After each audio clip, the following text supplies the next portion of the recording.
I'm going to assume that it's okay. We can hear you. We can hear you. Okay. Oh, wonderful. Thanks.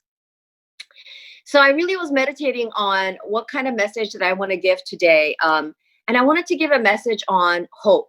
Now, most of you who go to my biography will see that we have a conference ministry called Pearls of Hope. And hope is a very different understanding in the Bible than it is in the world. In the world, when we say we hope for something, it's because we think there's a slim chance of something happening. But in the Bible, when it says we hope in God, it means it's a confident expectation of the results that he promised. It's a confident expectation. So hope is like, I heard somebody describe it this way. It's like kids waking up on Christmas, and when they know that they have presents waiting for them underneath the tree, they go dancing down the hallway in absolute joy because they just know with confident expectation that their loving parents have given them presents overnight, or Santa Claus, depending on their age and what your beliefs are, right? So I know that when I look at hope in the Bible, I'm always shocked at how God calls us to hope, and that hope never disappoints. When we hope in him, he doesn't disappoint. So I was brought back to the story of Hosea. And I had given Shelley the verse in Romans 8:28, where God works all things out for our good. And I was like, Lord, I really want a message from the Bible where you work out something that seems so devastating into something amazingly good. And he brought me to Hosea. And if you know the story of the prophet Hosea, you know that he had a crazy life of faith, because the Lord basically told him, Hosea, I want your life to be a prophetic act, a prophetic journey of my relationship with Israel. And he said, Israel has been so unfaithful to me over and over again. And yet I've been a loving and faithful God, a loving and faithful husband to her all this time.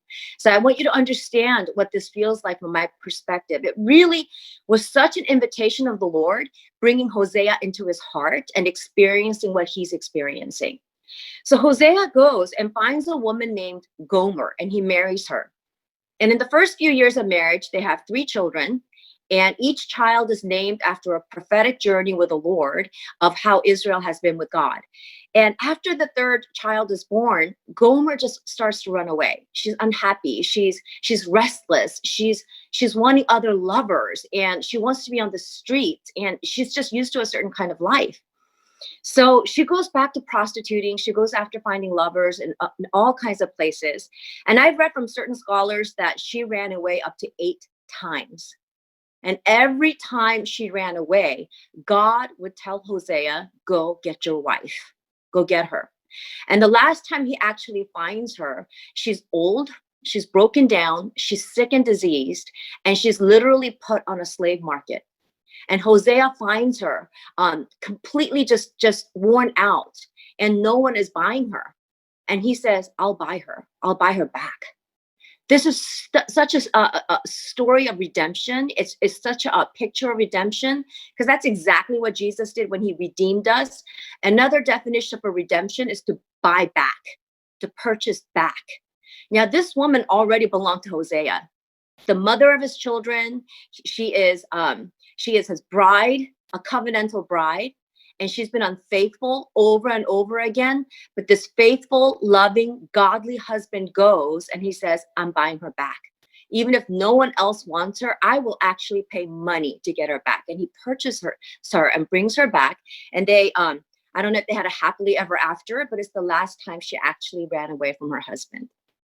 So in the context of all this, go to Hosea 2.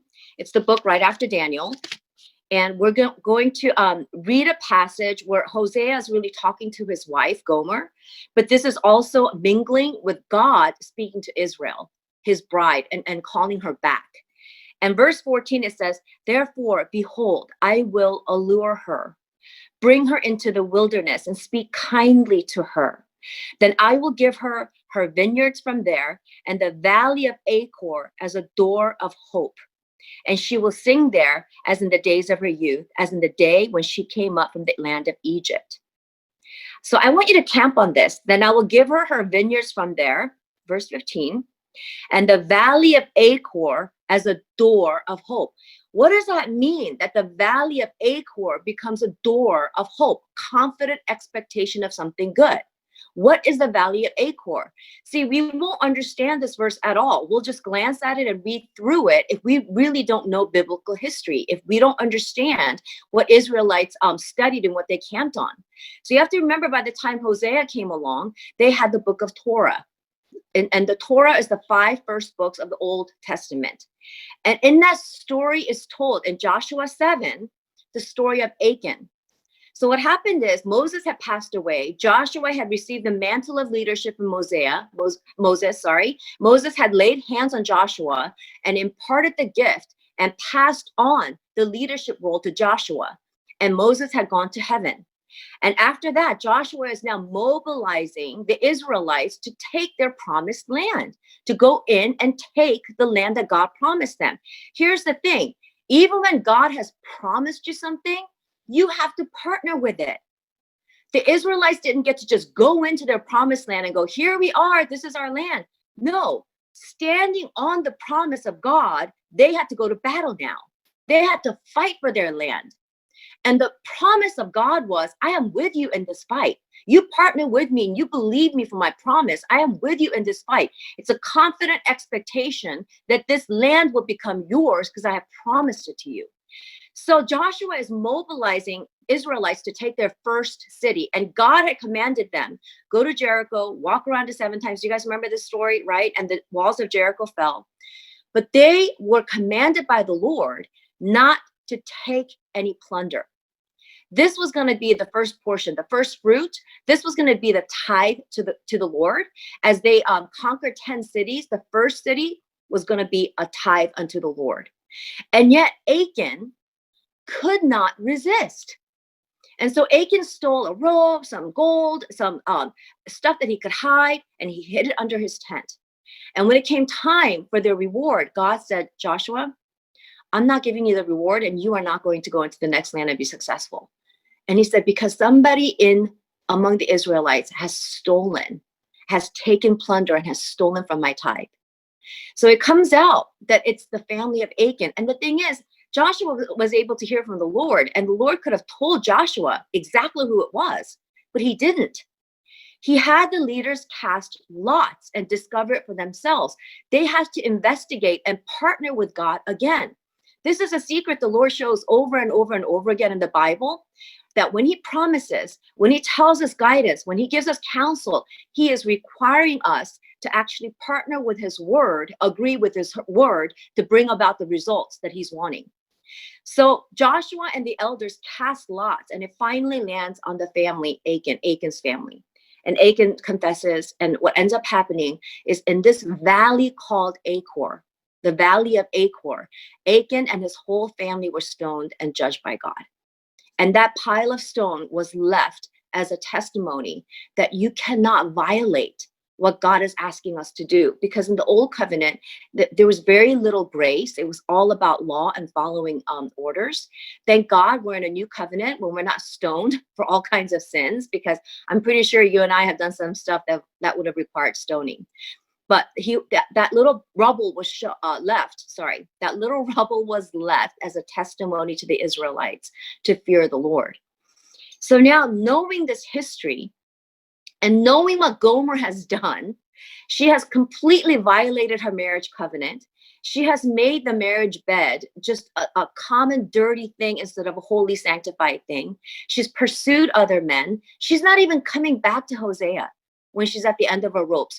Remember the prodigal son in Jesus's parable when he ended up in the pigsty? Even he had the sense to go, I'm going back to my father's house. Well, this woman, Gomer, didn't even have the sense to go, I'm going to go back to my husband. He's always been kind to me. She doesn't even have the sense to do that. So she ends up on this market. And this is what Hosea is saying to this woman. He says, I will speak kindly to her. I will allure her. I will give her vineyards from here, and her valley of Achor will become her doorway of hope. In the place of her greatest sin, in the place of her greatest betrayal, in the place of sickness and disease and rejection and loneliness, being just the ultimate sinner, a mom who abandoned her children, to sleep with strange men. This woman was purchased back, was redeemed, bought back by her husband. And he says, you know what? This pit of bitterness, this pit of sin and filth that you have created for yourself, because I'm redeeming you back, you are going to experience hope. Your own personal valley of Achor, of judgment and just despair will now become a doorway of hope because of my love. And I really believe that many of us, you and I, have stories like this, where we have done things and the Lord has come in, and out of the mercy and grace of his heart, he's brought us hope. There's a ministry that is hugely popular right now. It's called Hookers for Jesus. And it's a former prostitute who was rescued by the Lord, had an amazing encounter with the love of Jesus. And she's setting free many who are being trafficked, who are prostituting, who are being abused. And she's sharing the gospel, and she named her ministry Hookers for Jesus. To me, that is such an amazing picture of what God does with our greatest pits. He makes that a doorway of hope.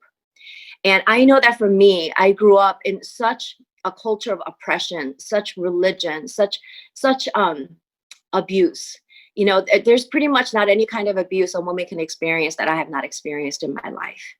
And that's what had led me to just suicidal clinical depression. I just wanted to die.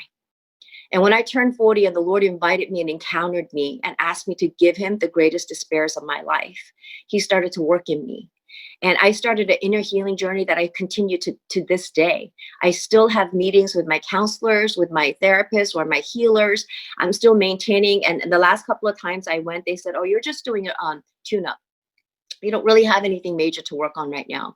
And by the grace of God, after over a decade of constant pursuit of healing, the Lord is having me walk in my promised land. And it's such a picture to me that when you have a promise from the Lord, you're not to be passive. You are to have confident expectation of good. You are to have hope. And we grab a hold of that. And then faith becomes a substance of the real thing. Faith becomes the substance. And then we start to walk in what God has promised us. So oftentimes in people's testimonies, if they've been a drug addict and they're saved from that because of the love of Jesus, you know where their ministry ends up happening? Usually with drug addicts. If they've been abused sexually, and they had an encounter with Jesus and he saves them and heals them of those wounds and traumas, you know what they start doing?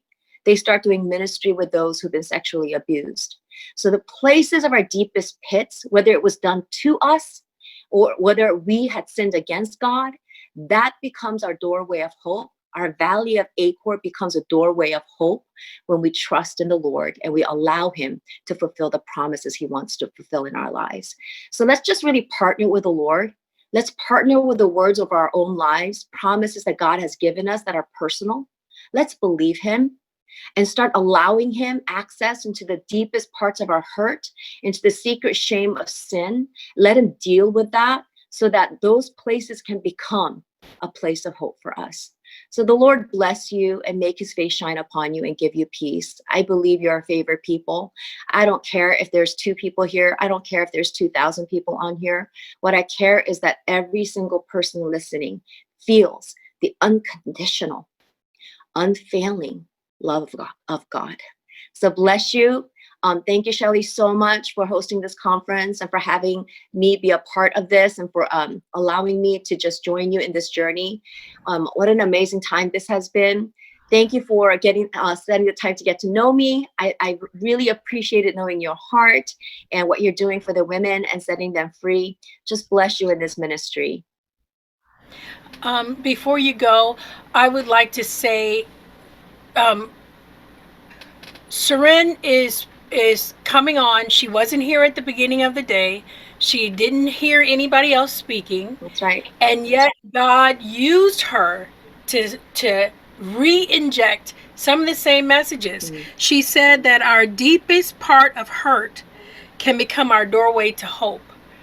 Now, you can't say that that's not God using her to speak when our first speaker of the day, Tom, she wasn't even here to hear that. No. And he says that we need to turn our stories into our greatest testimony of showing God's power. Mm-hmm. That's God just saying the same thing through two totally different people. Amen. That's how you can tell when God is really working to give us a message, is when he's sending his messengers from different parts to give the same exact message. So thank you so much. And her daughter is getting married, and she still took time to come Yeah. and give us a message. So thank you very Oh, much. you're welcome. Well, I I know just you've want to got a say, lot of stuff to do Lord, today. the Lord was so on this because I had a different message. And Oh, this morning it just came to me as I was praying over what to do and what to share. This morning the Lord said, why don't you do that Valley of Hope thing that you've done in the past? And I'm like, oh, I don't like regurgitating my messages. I'm like, this is a whole different audience that probably hasn't heard that. So I'm like, okay, I'll go with that. And today, Shelly, wow. we're meeting our in-laws for the first time, our future in-law family. So this is a really crazy period in our lives. But again, I've so appreciated getting to know you and what you're doing for the Lord. And I'm so thankful that I got to partner with you this Well, weekend. I'm thankful that you got to too. And you enjoy the rest of your day. I know your in laws don't know me, but tell them I said hi anyway. I will. Okay. Potential future in-laws. Yes, yes. Thank Okay. you. All Bless righty. you all.